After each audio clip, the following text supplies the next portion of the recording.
قل هذه سبيلي أدعو إلى الله على بصيرة أنا ومن اتبعني وسبحان الله وما أنا من المشركين۔ اعوذ باللہ من الشیطان الرجیم، بسم اللہ الرحمن الرحیم۔ گزشتہ کچھ درسوں سے ان اللہ یأمرکم ان تؤدوا الامانات الی اہلہا، اس آیت کے جملے کے حوالے سے گفتگو ہو رہی ہے کہ اللہ تعالیٰ کا حکم ہے مسلمانوں کو کہ امانتیں ان کے حقداروں کو پہنچا دو۔ اس کے مخاطب عام مسلمان بھی ہیں اور صاحب اقتدار، صاحب اختیار لوگ بھی ہیں، بلکہ اگر یوں کہا جائے تو زیادہ واضح بات ہے کہ ہر وہ شخص ہے کہ جس کے پاس کوئی امانت ہے اس کو چاہیے کہ اس کے حقدار کو پہنچا دیں۔ اور امانت کی اہمیت دین اسلام میں اتنی زیادہ ہے جس کا اندازہ اس بات سے ہوتا ہے، حضرت انس رضی اللہ تعالی عنہ نقل کرتے ہیں کہ بہت کم ایسا ہوا ہوگا کہ اللہ کے نبی صلی اللہ علیہ وسلم نے خطبہ ارشاد فرمایا ہو اور اس خطبے کے اندر یہ حدیث تلاوت نہ کی ہو۔ گویا کہ ہر خطبے میں اس حدیث کو نقل فرماتے تھے، لا ایمان لمن لا امانت لہ ولا دین لمن لا عہد لہ، کہ اس شخص کا کوئی ایمان ہی نہیں ہے جس کے اندر امانت داری نہیں ہے،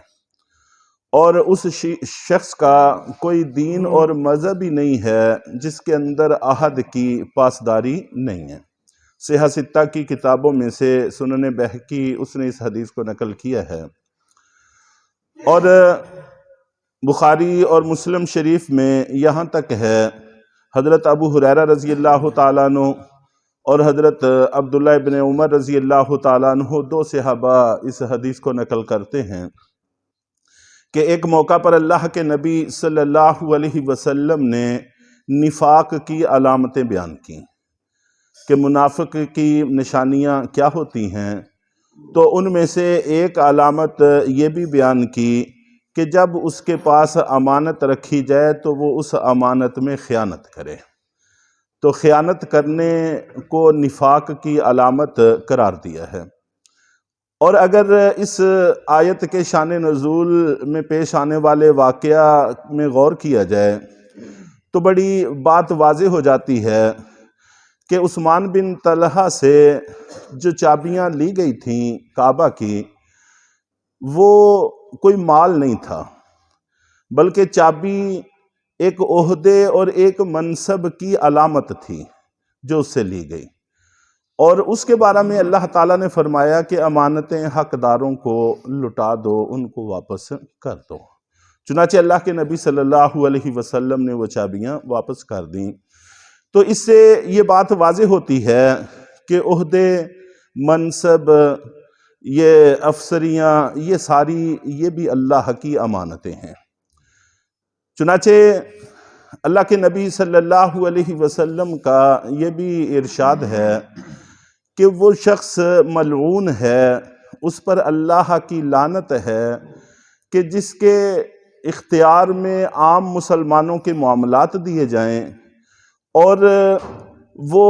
کسی ایسے شخص کو کسی منصب پر، کسی عہدے پر فائز کر دے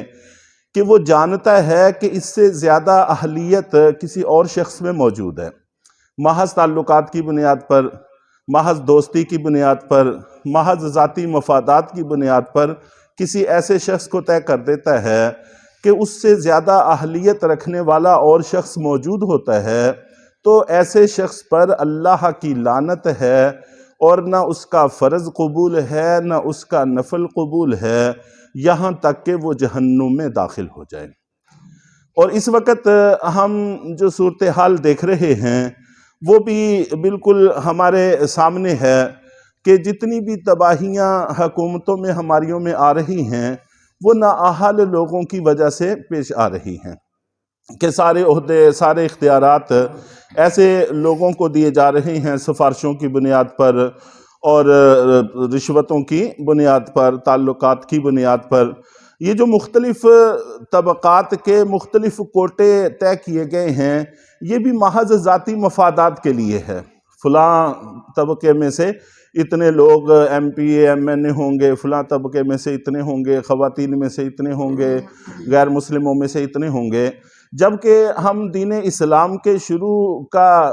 جو تاریخ دیکھتے ہیں اس میں ایسا بالکل بھی نہیں ہے۔ وہاں محض اہلیت کی بنیاد پر طے کیے جاتے تھے۔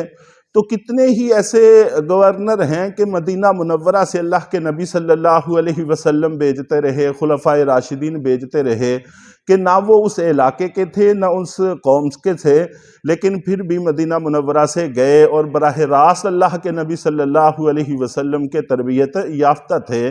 اور پھر اس کے اثرات بھی سامنے تھے کہ چند ہزار نے پوری دنیا پر کتنے تھوڑے وقت میں تسلط قائم فرمایا اور اپنے اقتدار کا سکہ جمایا۔ اور اس وقت عہدوں کی اسی تقسیم کار نے جو ذاتی مفادات کی بنیاد پر ہے ہمیں اس انجام تک پہنچا دیا ہے۔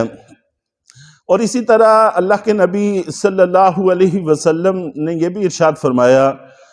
کہ اگر ایسے صاحب اختیار نے کسی ایسے شخص کو عہدہ دیا کہ جانتے بوجھتے کہ اس کے اندر اس کی اہلیت نہیں تھی، تو اس نے اللہ کی بھی خیانت کی، اللہ کے رسول کی بھی خیانت کی، اور عام لوگوں کی بھی خیانت کی، سارے مسلمانوں کی بھی خیانت کی۔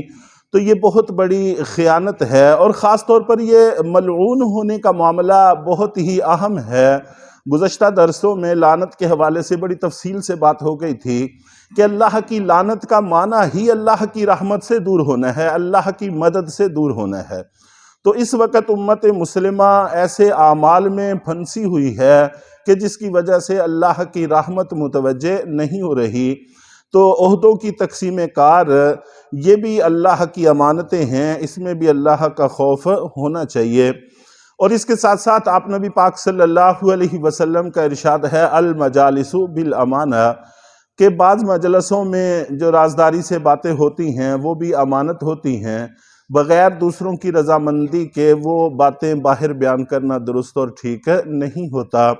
تو کتنے ہی لوگ ہیں خاندانوں میں تباہیاں مچی ہوئی ہیں، ایک کی بات سن لی اور دوسرے کو بیان کر دی، دوسرے کی سن لی پہلے کو بیان کر دی، تو حالات خراب سے خراب اور ابتر سے ابتر ہوتے چلے جاتے ہیں۔ اور اسی طرح آپ نبی پاک صلی اللہ علیہ وسلم کا یہ بھی ارشاد ہے المستشار مؤتمن، کہ جس سے مشورہ لیا جاتا ہے وہ بھی امانت دار ہے، امین ہے۔ اس کو بھی چاہیے کہ جان بوجھ کر ایسا مشورہ نہ دے جو مشورہ لینے والے کے مفاد کے خلاف ہو۔ اگر جان بوجھ کر ایسا مشورہ دیتا ہے تو اس نے بھی خیانت کی ہے، چنانچہ اس کو بھی اس سے گریز کرنا چاہیے۔ جس سے مشورہ لیا جائے اس کو چاہیے کہ وہ مشورہ صحیح دے، امانت داری کی بنیاد پر دے۔ اور اسی طرح اگر کسی کا راز کسی کو معلوم ہو گیا ہے یا کسی نے راز بتا دیا ہے تو وہ بھی امانت ہے، تو اس کو چاہیے کہ اس کی بھی حفاظت کرے اور بلا وجہ دوسرے کے سامنے ذکر نہ کرے۔ تو بہرحال یہاں پر امانات جمع کا لفظ اللہ تعالیٰ نے ذکر کر کے اسی طرف اشارہ کیا ہے کہ امانت کی جتنی بھی جہتیں ہیں، جتنی بھی قسمیں ہیں، ان سب کا پاس لحاظ رکھنا ہم سب کی ذمہ داری ہے۔ تو حکومت اور سلطنت چلانے کی ایک بنیاد، ٹھوس بنیاد تو یہ ہے کہ امانتوں کی پاسداری کی جائے، اور دوسرا آگے کہ انصاف کی بنیاد پر فیصلے کیے جائیں۔ انشاءاللہ اس حصے کا تذکرہ آئندہ درسوں میں کیا جائے گا۔ اللہ تعالی ہم سب کو عمل کی توفیق عطا فرمائے۔